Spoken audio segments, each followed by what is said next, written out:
Bem, pessoal, antes da gente ir pro assunto do vídeo, falar rapidamente aqui que saiu hoje o dado do desemprego, é o menor da história e continua caindo. Olha, vai cair abaixo de 6%, tá? Então o desemprego cai para 6,2% em maio, menor da história para o período. E uma outra notícia importantíssima de hoje foi que vocês lembram daquele canalha que tentou explodir um caminhão-tanque no aeroporto de Brasília, ele tentou explodir o aeroporto na tentativa de golpe.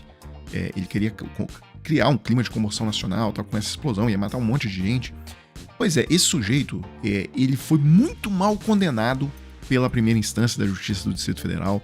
O processo foi todo mal feito, o promotor só pediu condenação pela questão da explosão, mas não colocou a questão do golpe de Estado. Tá? Não colocou lá o 359L, 359M do Código Penal, tentativa de abolição do Estado Democrático de Direito, nada. Aí o que aconteceu? A pena dele veio de 9 anos de prisão, ao invés de vir ali 17, 20 anos de prisão. E aí o sujeito foi solto, foi colocado no semiaberto. Agora, ficou 2 anos e pouco na cadeia e foi solto. O sujeito talvez um dos mais perigosos do golpe. Aí é o seguinte, o Alexandre de Moraes acabou de restituir a prisão desse sujeito, meteu uma preventiva nesse cara, porque, mas vejam como que a primeira instância do país, como que ela ainda tem muito bolsonarista operando, né? Uma coisa vergonhosa. Alexandre de Moraes, na decisão, argumentou o óbvio, falou que esse cara é um perigo à ordem pública, colocou lá o 312 do Código de Processo Penal nele. Bem, pessoal, mas eu queria mudar de assunto aqui, falar, esse foi o assunto principal do dia, dessas ações, ADINs, tá? Ação diretas de inconstitucionalidade, que estão discutindo e parece que vão acabar com essas emendas impositivas, tá? O Flávio Dino é o relator e o Mota e o Alcolumbre iam lá hoje, porque hoje teve os debates, tá? Gente lá, juristas defendendo as emendas, juristas falando que são inconstitucionais, e aí afinaram, tá? Se borraram nas calças. Nem Mota nem Alcolumbre foram à audiência encarar o Flávio Dino lá cara a cara. Gostei muito das considerações desse advogado, Valfrido Vardi, e também das considerações do Felipe Salto, lá da instituição fiscal independente, foi secretário de Fazenda de São Paulo e etc. Conhece muito de orçamento. Vou colocar aqui os dois falando. O que nós discutimos aqui é se é constitucional ou inconstitucional afastar as atribuições do presidente da República como diretor-geral da Administração Pública Federal. O que nós discutimos aqui é se nós vamos abolir o presidencialismo e atribuir a apropriação, ou tornar legal a apropriação do orçamento pelo parlamento, sem as devidas responsabilidades que a Constituição atribui ao presidente. É saber se prevalece este modelo de apropriação do orçamento que se estabeleceu a partir de 2015 e que se reforçou em 2019 e em 2024 por emendas à Constituição. Nós precisamos cortar as emendas. As emendas no patamar em que estão, elas prejudicam a sustentabilidade fiscal e impedem o executivo de executar a sua função precípua. É ele que cuida do orçamento. A própria Constituição diz que o Congresso, né, no artigo 166, emite parecer, dá parecer e fiscaliza. Essa é a função do Congresso. A função do Executivo é planejar, propor e executar o orçamento. Mas o Congresso não pode emendar? Bom, a Constituição Cidadã determinou lá atrás, e o senador José Serra, com quem eu trabalhei muito tempo e coordenou o capítulo de Finanças e Tributação e Orçamento, que cuidou de colocar naquele parágrafo 2º, que eu vou explicar agora, né, sempre comentava isso, né, a importância de você ter esse controle das emendas parlamentares. E como é que se dá esse controle?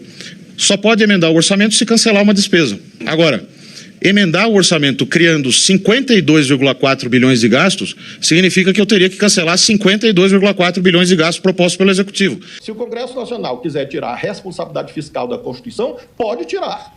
Se o Congresso Nacional quiser tirar o presidencialismo da Constituição, pode tirar. Assim como também pode desconstitucionalizar o devido processo legal orçamentário. Mas enquanto estiver na Constituição, não se cuida, portanto, de uma invasão do Supremo, e sim de um dever. Se nós temos normas constitucionais que estão aparentemente em dissonância, a harmonização de tais normas é uma atividade tipicamente jurisdicional em todos os países do mundo, enquanto o Brasil foi um regime democrático. Portanto, não há nenhum intuito de usurpação de atribuições de outros poderes.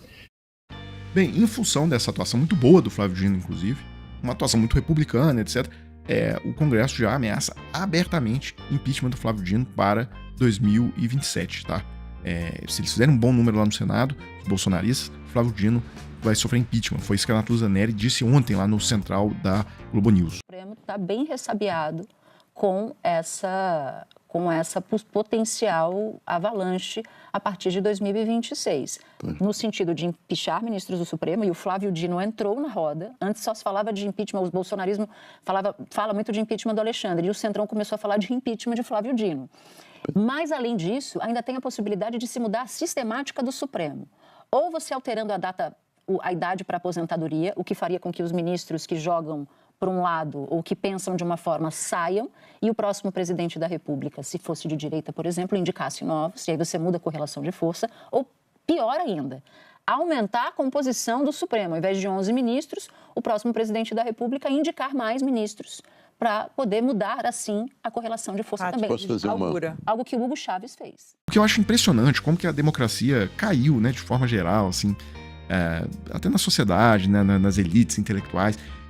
Quando o Chávez, em 2003, fez exatamente isso, tá? Fez lá a intervenção do judiciário para destituir, interferência entre os poderes, detonou tudo, acabou com o sistema de tripartição, checks and balances e tal. Isso foi claramente apontado como um golpe de Estado. Claramente, mas não havia dúvida. Hoje em dia você vê, assim, a Natuza falou ali e tal, mas qual que é a dificuldade de taxar isso claramente? Isso é um golpe. Jamais poderia, inclusive, na minha opinião, o Supremo, se abrirem um processo de impeachment nesses termos, não dá, o Supremo vai ter que barrar esse processo, julgar inconstitucional, julgar isso aí, que é uma questão que está interferindo na separação dos poderes. Tá? Fazer impeachment de ministro porque o ministro foi corrupto, porque o ministro... Aí é uma coisa, agora fazer impeachment de ministro do Supremo porque discorda de ato jurisdicional do ministro, sendo que você pode recorrer, né? Isso aí é um absurdo, isso aí é intervenção no outro poder, flagrantemente. Tudo isso acontecendo num dia que teve uma operação da Polícia Federal, que encontrou dinheiro vivo, sob questão de roubo de dinheiro de emenda parlamentar, tá? Investigados são suspeitos de atuar na liberação de emendas parlamentares aos municípios de Boquira e Bipitanga, na Bahia, e Paratinga, entre 2021 e 2024. É isso, né? Emendas parlamentares. Pessoal, chegamos naquele momento do vídeo em que eu falo com vocês daquela oportunidade para se trabalhar de casa, 100% home office, você que está precisando de um dinheiro extra, ou você que está precisando até mesmo da fonte primária de renda.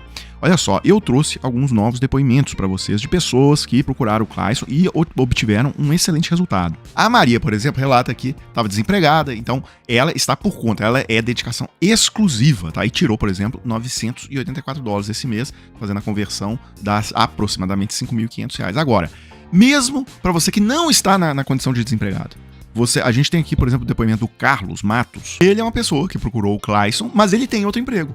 Ele dizendo aqui, olha, hoje, por exemplo, cheguei exausto depois de mais de 10 horas no trabalho lá na fábrica e estou aqui, né, dedicando e tal, queria compartilhar o resultado de um mês, $643, tá? Ou seja, conseguiu aí aproximadamente R$3.200, sem ser dedicação exclusiva, tá? Só reforçando aqui, não é bet, não é casa de aposta, não é nada disso, isso aqui é trabalho sério. Então, se você tiver interesse nessa oportunidade, pode clicar no link que tá aqui abaixo na descrição do vídeo e você vai conversar lá com o Clayson, que vai te explicar tudo direitinho, você vai compreender exatamente do que se trata. Pessoal, então é isso, eu fecho agora e volto numa próxima oportunidade.